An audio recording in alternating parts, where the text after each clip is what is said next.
flower farm. We are a flower farm. We plant flowers because we sell flowers. So we have been planting flowers since 2002. Ganun po katagal. Our shop in Manila has been there since 1998. So we have been selling flowers for more than 25 years. And we're very lucky with our climate and our location, our elevation. It's because it's because of our climate that we are able now to plant varieties of flowers that are from other countries. So we plant imported varieties, locally grown. So doon po kami, maswerte po kami sa location namin. And nag wala po kaming wala kaming idea, wala man kaming parang wala sa imagination namin na magiging tourism site kami. Ang nangyari po sa amin, naging tourism site kami because of media and because of social media. So we have a friend that was brought by Harley Palangchao. No, her name is Olenko. Harley Palangchao was one of your journalists. No, he actually used to feature us here also in Midland Courier. But then, kahit na fini-feature kami, wala namang namamasyal dito eh. Pero ang nangyari na talagang nagparating ng maraming bisita, yung pong picture ng cabbage rose ni Olenko na post niya sa Facebook, nag-trending, nakita ng KMJS. Pumunta dito si KMJS, finiture din kami ng ibang TV stations. Pagkatapos ng feature na yun, ayun na, dumating na yung mga bisita. And hindi pa kasi uso ang Facebook no, pero nung 2018, that was the time we were featured. We were featured on February 5, 2018 as a pre-Valentine feature by KMJS. So ang feature niya kasi parang magbibigay ka ba ng repolyong rosas na sa iyong girlfriend sa Valentine? So yung mga tao parang na-intrigue sila, ano ba yung repolyong rosas, ganyan. So yun ang reason na pumunta sila rito. Tapos nung pumunta sila rito, nag-post, ganyan. Nakita ng mga ibang tao, saan yan? And then they called us the Korea of the North, no? Korea in the Philippines. And after that, ang dami na talagang mga dumating. So we were not really prepared when the tourists started to come. So they started to come on February 2018, no? Coinciding the Panagbenga. And we were not really ready for them. So actually, we just received them in our house. We opened all CRs of our house to accommodate our tourists. And at first, we thought that it was just a seasonal thing. Yung hindi sila babalik, no? Pero ang nangyari nung kasi hanggang tag-ulan, marami pa rin dumarating. So we decided, my husband and I decided to, why not really, go into tourism? We will try. So I encourage my husband that let's try to go into tourism. Maybe, kasi ang nangyari kasi, when we bring our flowers in Dangwa, in Manila, we bring our market, no, our product to the market. But we experience that when the tourists come, the market comes to us.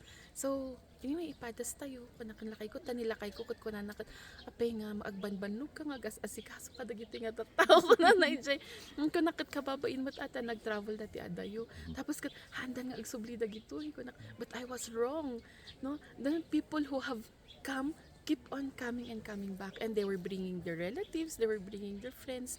And so, ganun po, we decided to go into tourism. We asked the assistance of the Provincial Tourism Officer, Ma'am Claire. She was our, ano yung family name ni Ma'am Claire, no? Ma'am Claire Prudencio, no? So we asked her assistance to come and help us. And then she sent people who, Sir Ellie, no? And then the staff of the Provincial Tourism Office, they came and trained us to how to receive the tourists.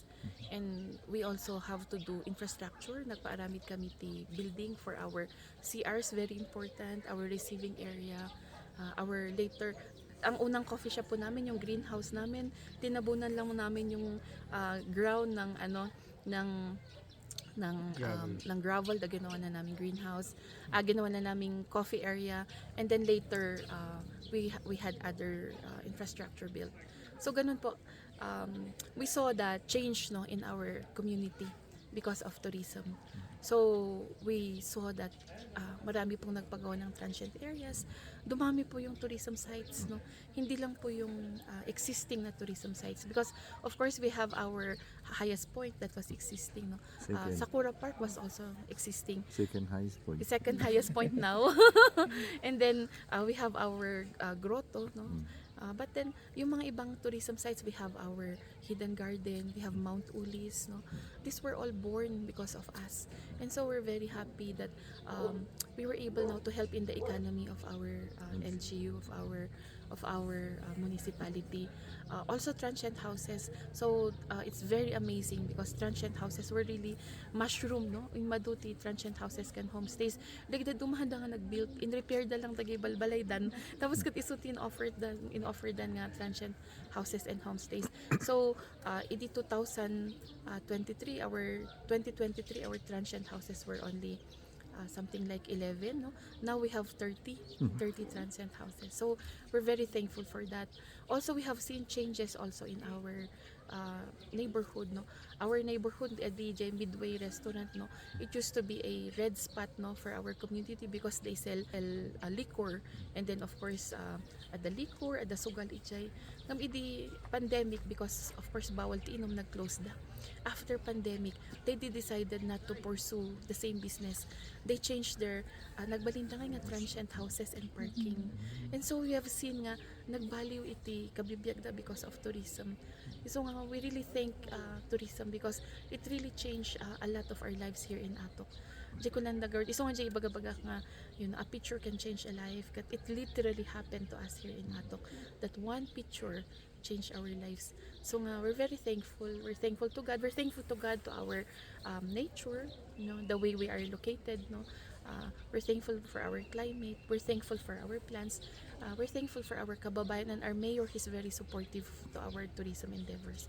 And of course, for all who are working, our MTAW and kapitans, no, our tanods, our PNP, dakkel apo iti intultulong da kami dito tourism endeavor mi. Number one apo nga timultulong kada kami kat media. If not because of media and social media, kami nga na-reach dito nga kinaadu iti arrival. So thank you also very much to our media. Currently, what are the challenges that you are facing despite the... Currently, our number one challenge, of course, is traffic.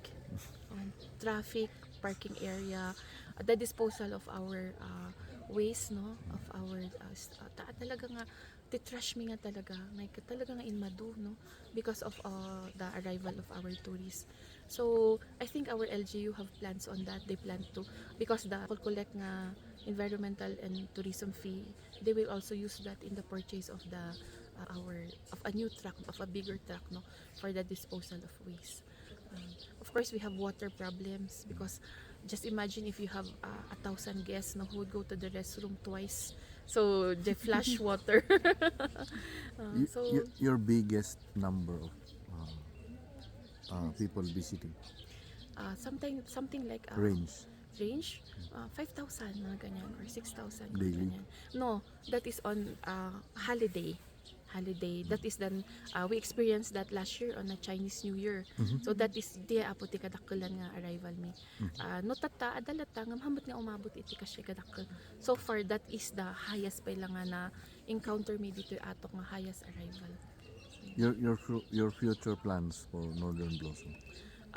We plan to improve our farm, to add more pathways and walkways, to make it more accessible for our PWDs and our seniors, because we have seen that a lot of seniors and PWDs really want to come in contact with our plants, no.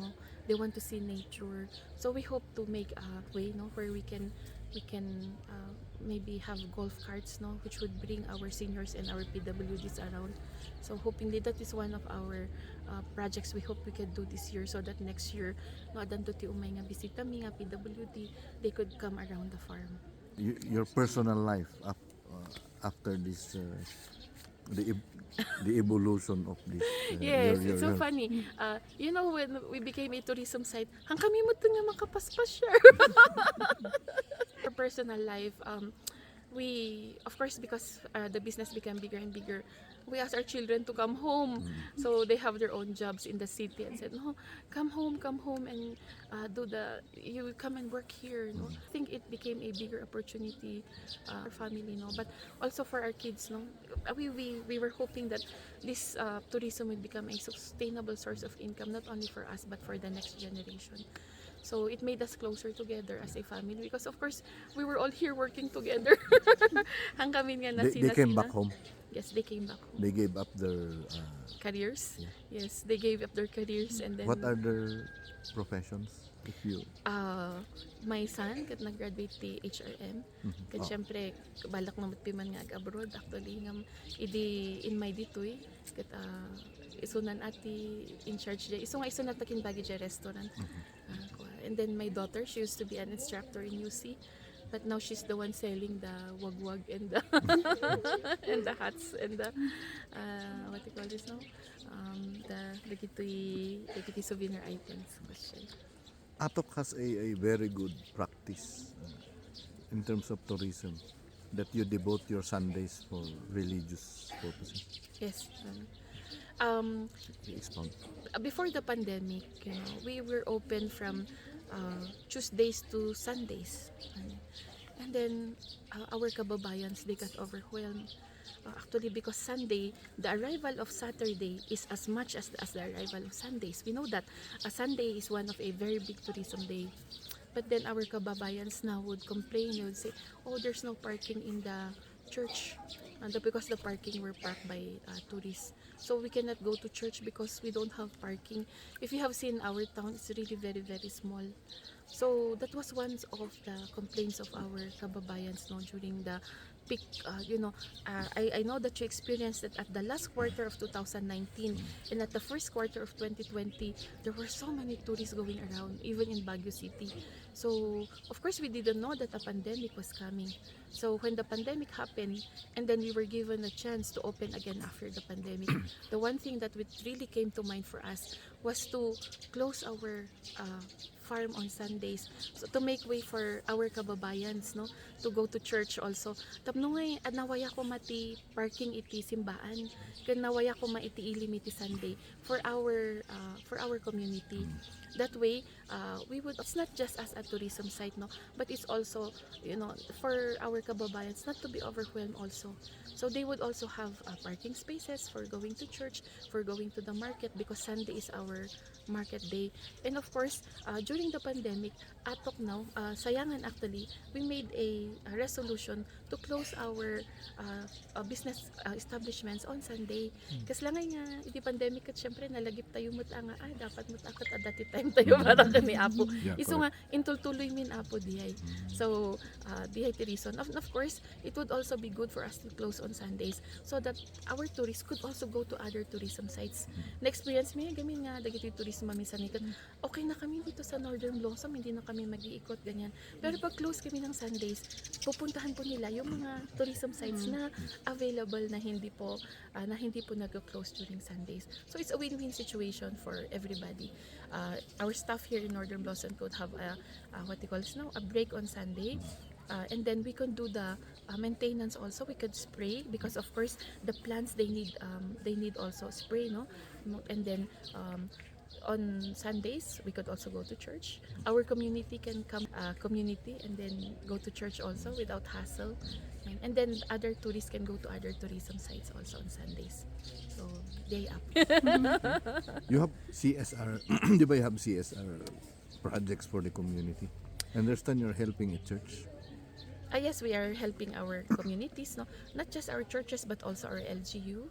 So we are trying our best to help in the management of our tourism and tourism activities. So we have help in the parking area of our municipal tourism office because we wanted to develop a system. I have been going to Sagada from time to time before we became a tourism site, and I am so impressed with Sagada.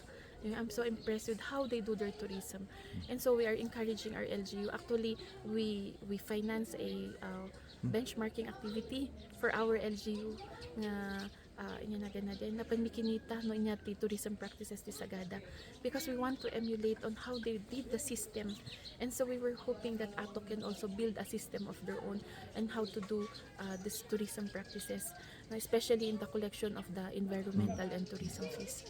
So Northern Blossom. Yun. well, Northern Blossom, our number one product in uh, as a seller of flower in Manila is Calla Lilies. Calla Lilies is only found in Benguet. And that is actually ti Northern Blossom ko ti Calla Lily. Nga diya ta awan apo ti Calla Lily iti dado mga parts ti Pilipinas ito'y laang iso nga we called our shop in Manila Northern Blossom. So when people arrive here at our farm and ask us what's the name of your farm, we just said Northern Blossom. Ta iso apo tinagan jay shop mi jay Manila. So Northern Blossom has been our business name since 1998. Actually, Northern Blossom refers to our Calla Lilies, our Benguet Calla Lilies. Ma'am, this year you welcome our lucky summer visitors. Yes. And yet you makita daw what would they experience at this point? Oh, they would see a lot of flowers no in our farm. So this is a good time because our flowers are in full bloom. So they would see, of course, a variety of flowers. We have sweet williams, delphiniums. We have Malaysian mums. We have our very famous snapdragon. Ito yung apo ni snapdragon. I know that you have seen this already, but of course they call this snapdragon because it opens its mouth like this, no? So we have our famous snapdragon. We have our cabbage roses. Handa lang ununay nga napintas ta because it's warm already.